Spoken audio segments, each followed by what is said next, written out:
Muy buenas noches y bienvenidos a Signo Pesos, la economía al alcance de su pantalla. Estos son los temas claves de hoy. La propuesta tributaria de ANIF. Este centro de pensamiento lanzó sus ideas sobre una próxima reforma tributaria. Más personas pagando renta, IVA a nuevos productos y menos subsidios a personas de altos ingresos están entre las ideas. El presidente de ANIF, Mauricio Santamaría, nos explicará los detalles. Gimnasios, un servicio esencial. Eso es lo que están pidiendo esos lugares de entretenimiento y entrenamiento físico, que el gobierno los declare servicio indispensable, de tal manera que no deban cerrar en casos de nuevas cuarentenas. Hablaremos con la vocera de Gimnasios Unidos de Colombia. Relocalización de las empresas. La estrategia del gobierno para atraer a nuevas empresas extranjeras para que se instalen en el país está dando los primeros frutos. Juan Fernández nos trae ejemplos concretos y a cuánto ascienden sus inversiones.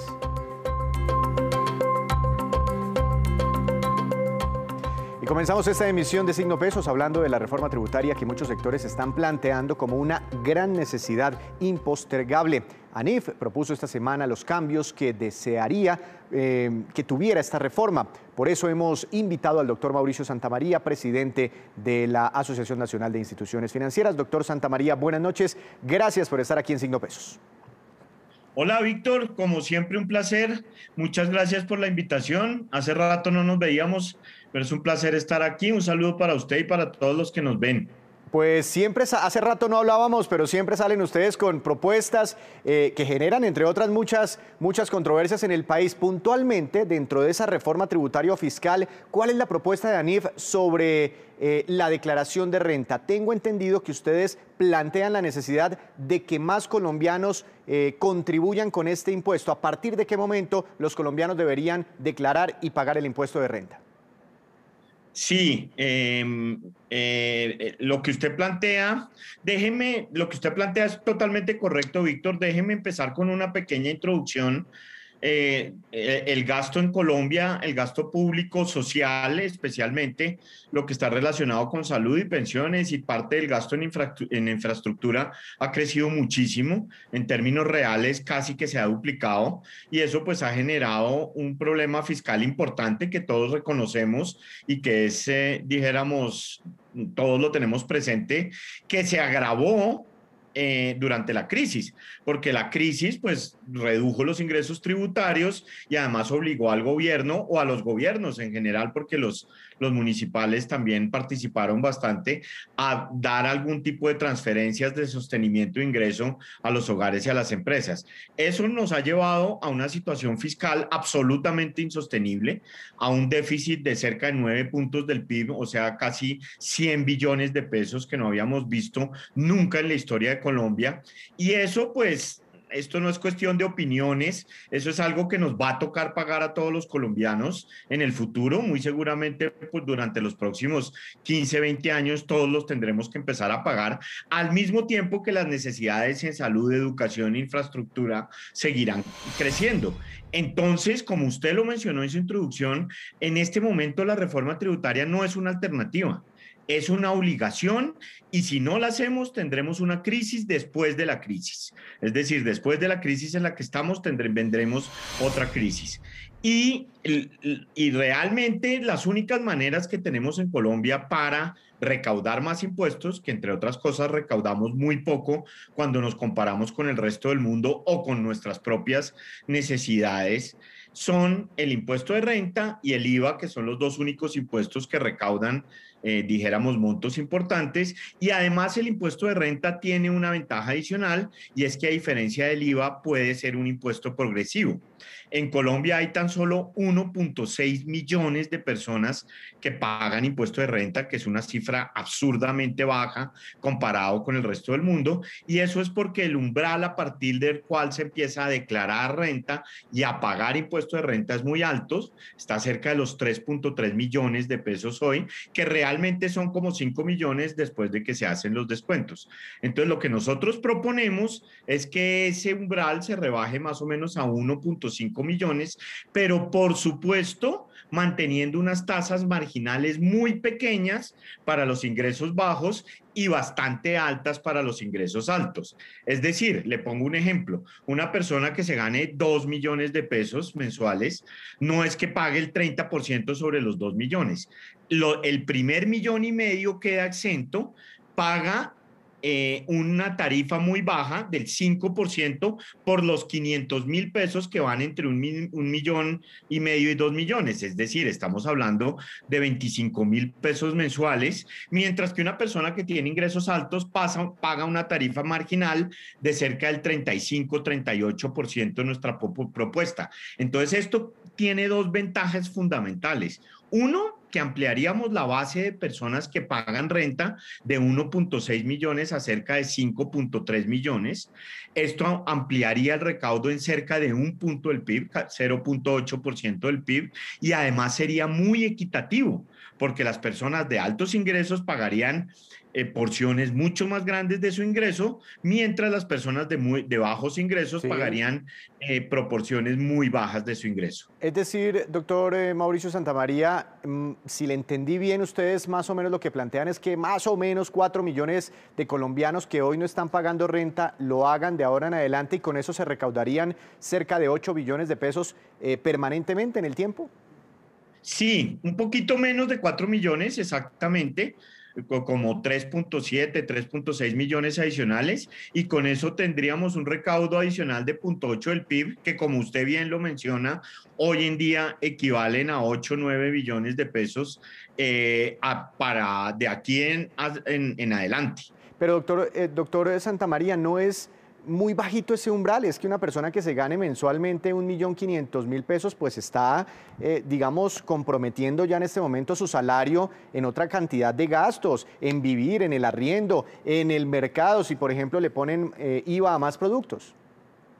Claro, por eso es que precisamente esa persona que gana 1,5 millones, como usted lo menciona, pues en nuestra propuesta seguiría pagando cero, porque el umbral iría hasta 1,5 millones, pero el punto central es que reitero que las personas de bajos ingresos no comprometerían casi nada de su ingreso, porque los tramos marginales son muy pequeños y las tasas serían muy pequeñas a esos ingresos bajos. Les reitero, una persona que se gana 2 millones de pesos pagaría 24,000 pesos mensuales.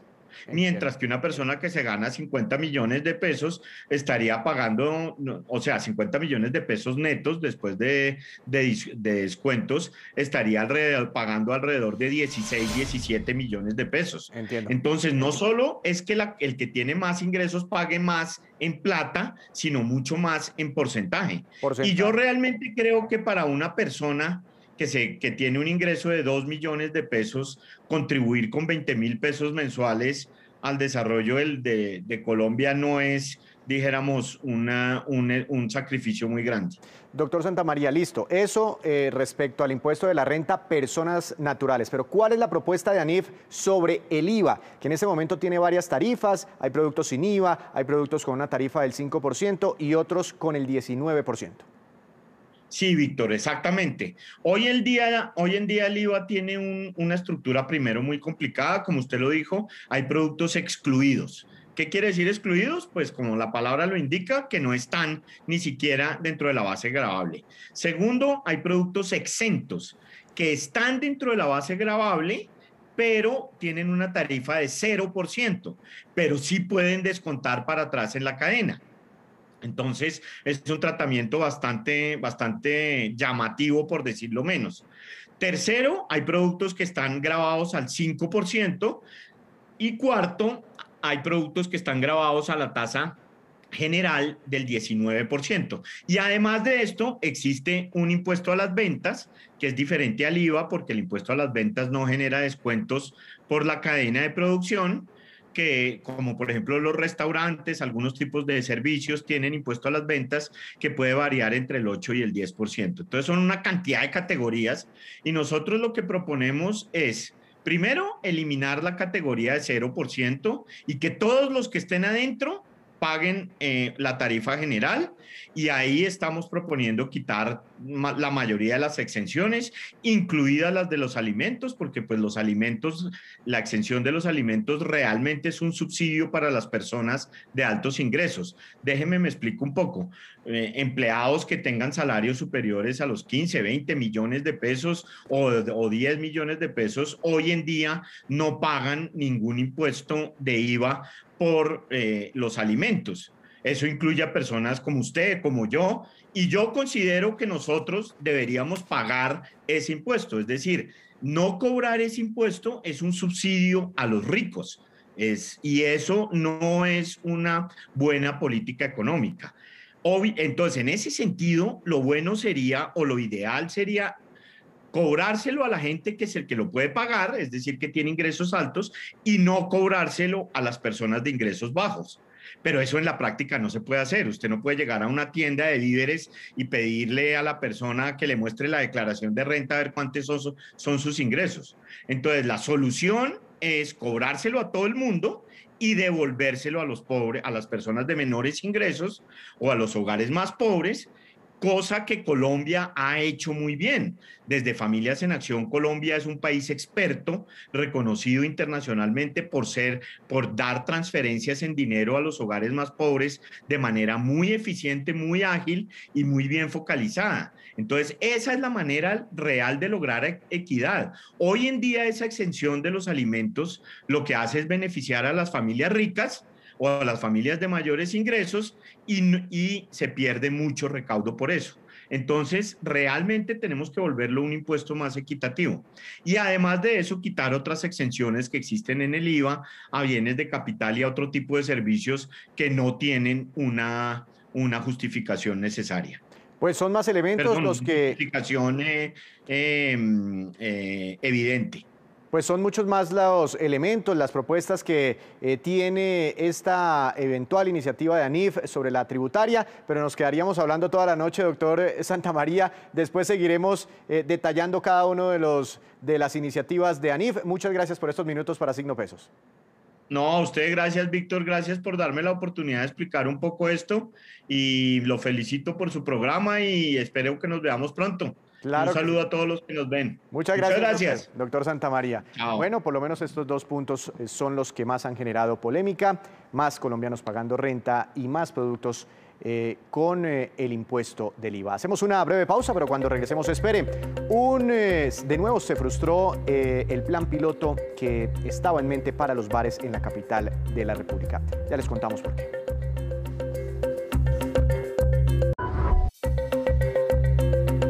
Regresamos a Signo Pesos. Los gimnasios del país le enviaron una carta al gobierno nacional pidiéndole que declare estos establecimientos como servicios esenciales. Para analizar los argumentos y la situación de este sector, le doy la bienvenida a esta hora de la noche a la doctora Gigiola Aicardi, vocera de los gimnasios o de Gimnasios Unidos de Colombia. Doctora Aicardi, buenas noches, bienvenida a Signo Pesos. ¿Cómo ha estado?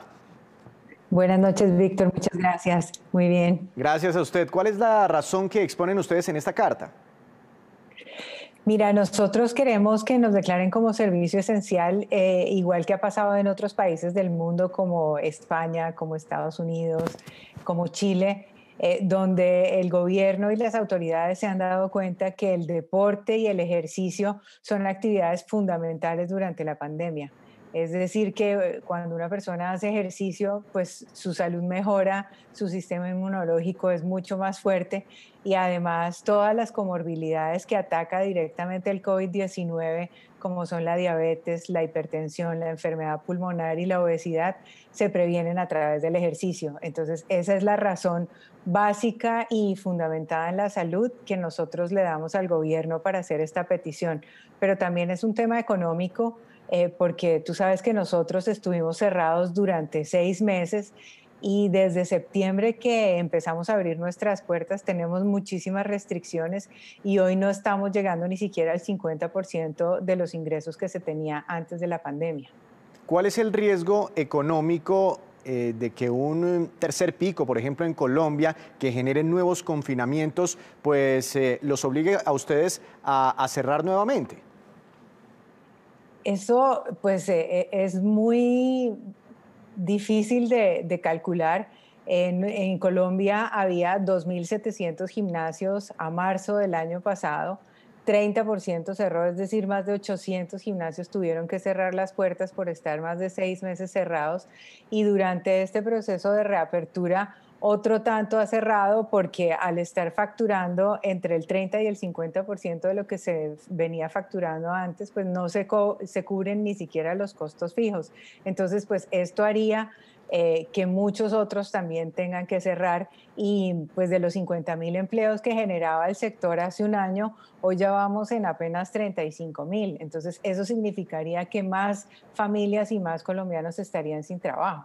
¿Cuáles son los protocolos de bioseguridad que mantienen ustedes en los gimnasios y que seguramente son el sustento para declararlos como un servicio esencial? Nosotros tenemos que hacer reserva previa para poder ingresar, máximo 1 hora de entrenamiento, no entrenamiento de alta intensidad, máximo una persona cada 10 metros cuadrados dentro de cada una de las sedes con un límite de 50 personas, es decir, que un gimnasio que tiene 2.000 o 2.500 metros, al tener 50 personas, tiene una persona cada 50 metros cuadrados, que esto es 25 veces lo que exige la Organización Mundial de la Salud como distanciamiento social. Y pues con el registro previo, en este momento pues ya no se hace la toma de temperatura por la nueva reglamentación del gobierno nacional, pero cuando tú estás en un gimnasio es completamente distinto a cualquier otro sitio porque tú sabes quiénes son tus afiliados, puedes hacer todo el proceso del PRAS de una manera muy completa porque sabes dónde vive, quién es, contacto con qué personas ha tenido. Por ejemplo, en el caso de Bodytech, nosotros hemos tenido 2.700.000 visitas durante estos 6 meses y hemos tenido 0.003% de personas contagiadas y al hacer los cercos epidemiológicos, ninguna de esas personas se ha contagiado dentro del gimnasio ni ha contagiado a otras personas. Entonces, pues eso quiere decir que somos sitios seguros para estar. Y no solamente lo decimos nosotros en Colombia, sino se dice en todas partes del mundo. Por ejemplo, hoy salió ya una nueva resolución en Estados Unidos donde ya varios estados están al 100% de funcionamiento de los gimnasios sin uso de mascarilla. Entonces, pues yo creo que es algo que va evolucionando y que nosotros también pues tenemos esa necesidad. ¿Cómo ha sido la reactivación de la demanda en los gimnasios? Aquí en Signo Pesos pues hemos contado cómo ha sido la reactivación en el sector aéreo, en el comercio, bueno, en tantos sectores de la economía, pero por ejemplo, de 100 colombianos que hace un año iban a gimnasio, pues en algún momento esa cifra cayó a 0, como nos cuenta usted. Hoy en día, ¿cuántos de esos 100 están asistiendo? Mira, nosotros empezamos en septiembre con 20, en diciembre estábamos más o menos en 35 y en febrero cerramos en 50. Vamos apenas al 50% de lo que teníamos hace un año. La gente todavía tiene miedo, necesitamos generar mucha más confianza y eso pues se puede dar a través de campañas que fomenten la actividad física, que fomenten el ejercicio y que vengan desde el gobierno nacional, porque también el tema del ejercicio a nivel económico, en los estudios que se han hecho en Inglaterra y en Estados Unidos, por cada dólar que se invierte en ejercicio, se inyectan $4 a la economía nacional porque se ahorran en costos de salud. El 80% de los costos de salud en Colombia se van en el 18% de pacientes que son con falla renal, con problemas cardíacos y problemas diabéticos. Y todas esas cosas se previenen con el ejercicio. Entonces, si trabajamos desde ya en que las personas estén más activas, se muevan más, pues el costo en salud va a ser muchísimo menor en el futuro. En el transporte intermunicipal, como menos personas deben ir dentro de los buses, el sector tuvo que aumentar tarifas. Con ese 50% de ocupación que tienen ustedes en este momento, ¿se han visto afectadas las tarifas al usuario final pues, para mantener la operación de los gimnasios? Ninguna de las cadenas ha subido los precios hasta este momento, pero lo que ha pasado es que se ha reducido el número de personas que se emplean y también se ha reducido el número de servicios, como por ejemplo, no hay clases grupales, no hay zonas húmedas, no hay servicios conexos y adicionales. Más o menos el 30-35% de las personas que trabajaban antes en un gimnasio, en un club, hoy ya no están trabajando. Las 50 personas que no están yendo, de las 100 que teníamos el año pasado, ¿por qué no lo están haciendo? ¿Están afectadas económicamente, no tienen plata para pagar el servicio o todavía tienen temores de contagio? Mira, más o menos un 10% es personal de riesgo, es decir, que son personas mayores de 70 años o que tienen alguna comorbilidad. Y la otra parte se divide casi en forma igual en que no tienen trabajo o no tienen dinero para volver, tienen miedo de regresar o están en su casa trabajando o atendiendo a sus hijos, pues porque los hijos tampoco han regresado a sus colegios a estudiar. Entonces, también el tema del tiempo es un factor importante. Doctora Icardi, una última pregunta y bueno, estamos pendientes de la respuesta del Gobierno Nacional, pero ¿qué estrategias han implementado ustedes para que regresen otra vez esas 50 personas que hacen falta, ¿no? Pues como para tener un ejemplo, pero es el 50% de ocupación que quisieran recuperar ustedes. Sí, pues en todas las cadenas se han hecho múltiples actividades. Primero se congelaron todos los servicios durante el tiempo que estuvimos cerrados. Eso quiere decir que ninguna persona corrió el tiempo de su afiliación. Segundo, se están implementando estrategias como invitar a las personas o si las personas no han vuelto, se les vale el tiempo que no han vuelto si vuelven a renovar su afiliación, o sea, un poco compensar el tiempo que no estuvieron viniendo desde septiembre hasta este momento. Y también el tema de generación de confianza, porque el ver que una persona o que uno de sus amigos está yendo y está entrenando y el sitio es seguro, pues también hace que le den ganas a la gente de volver.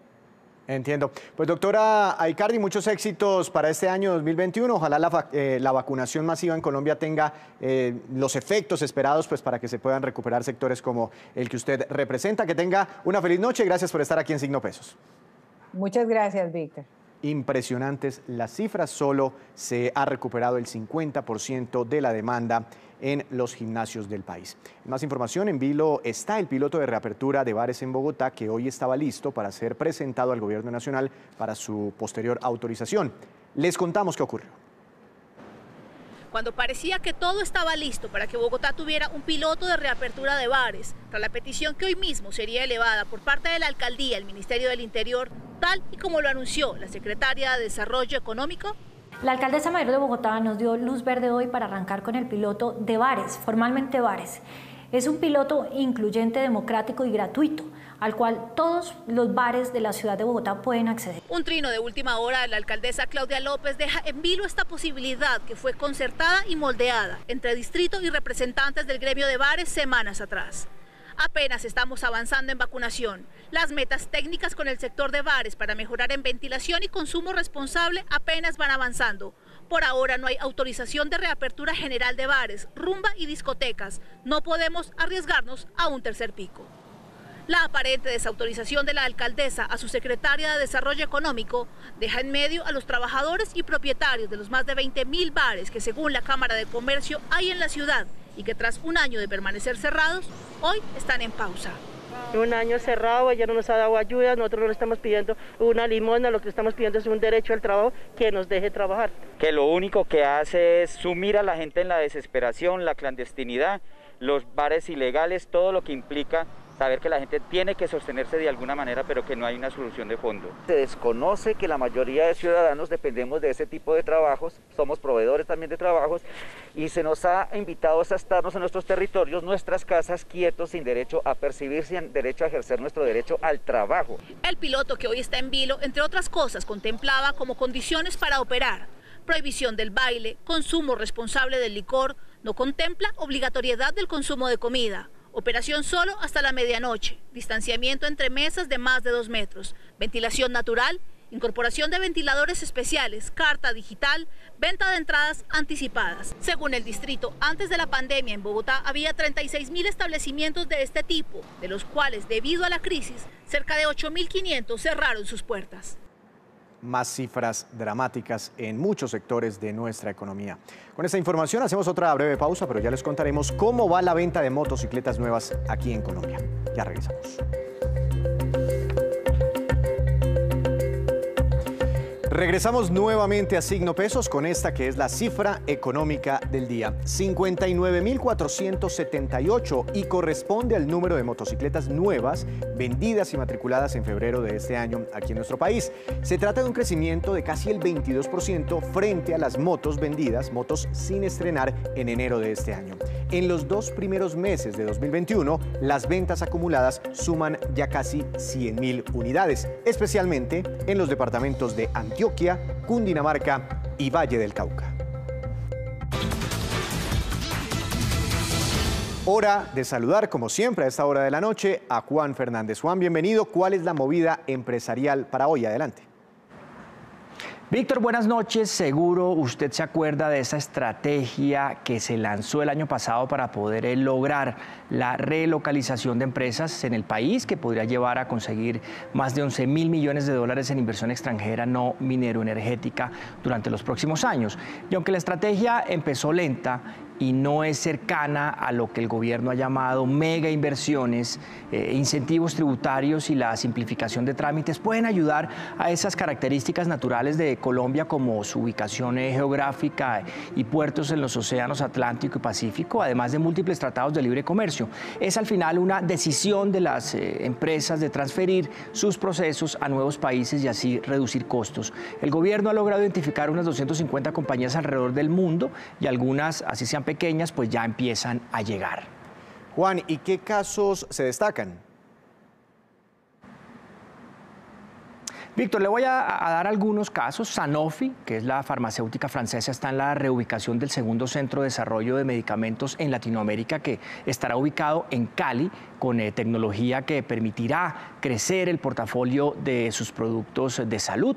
Otro caso, el de una multinacional coreana llamada Wontek, que instalará su centro de formación para médicos y cirujanos plásticos de América del Sur en Bogotá. No es una inversión grande, apenas sobrepasa el $1,5 millones, pero la compañía, que se dedica a la fabricación de dispositivos médicos láser y ultrasonido para tratamientos dermatológicos y cirugías que llegan a más de 70 países, pues operará desde el país. Otro caso, el de la británica Shelton's Coffee, que se reubica en Colombia con una planta en Bogotá para exportar desde ahí a países latinoamericanos, a Estados Unidos y Canadá. La empresa ya es fuerte en Europa y Asia y utiliza café colombiano para sus productos, y para ellos pues no tiene mucho sentido importar materia prima, sino producir directamente en el país. Y un último caso en software, el del caso que le cuento es el de Intertech, que ha trasladado operaciones a Medellín y Bogotá. Tiene unos 20 años de operaciones y lo que hace es proporcionar software personalizado a industrias como la electrónica, la aeroespacial, educación, salud y finanzas.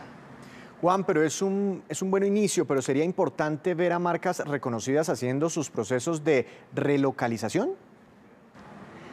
Sin duda, sí, y siguen faltando pues que lleguen empresas que ya han decidido trasladar sus operaciones a otros países. Le hablo de, no sé, compañías como Dell, Hasbro o GoPro, y que las que pues ya están aquí empiecen a hacer desde Colombia nuevos productos o procesos. Ejemplo, Pepsi, con unos $150 millones en inversiones, ya dio un paso inicial en ese sentido. Y esta, pues es, Víctor, la movida de hoy sobre esta estrategia de relocalización de empresas en Colombia, que se mueve no con mucha velocidad, pero al final, Víctor, algo se mueve.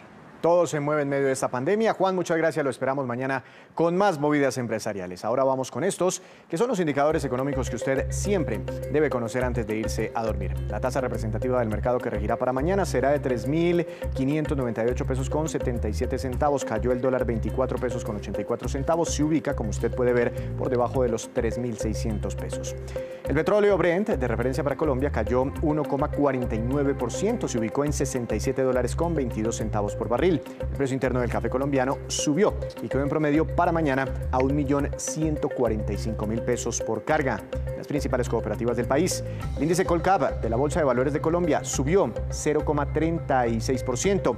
La acción protagonista, la más valorizada, fue Bancolombia, que tuvo una ganancia de 1,41%, y la acción que más cayó fue la preferencial de Corfi Colombiana, con un retroceso de 3,35%. Y antes de despedirnos, los dejo con un dato muy interesante de cierre, como siempre. Según el DANE, el trabajo no remunerado que hay en los hogares colombianos tienen un costo multibillonario de 185,7 billones con B de pesos por año. Es decir, eso es lo que tendrían que pagar las familias si tuvieran que contratar un tercero para que realice esas labores que hoy en día hacen las mujeres y demás miembros de la casa, principalmente las mujeres. Ahí se incluyen oficios como, por ejemplo, lavar, planchar, cocinar y el cuidado de los niños y también de los ancianos. Esa cifra que habría que pagar es mayor a la que generan sectores como por ejemplo el comercio, la administración pública y las industrias manufactureras. Así terminamos por hoy, pero los esperamos mañana con una nueva emisión y con toda la información económica que usted necesita saber. Esto es Signo Pesos, la economía al alcance de su pantalla. Que tenga una feliz noche.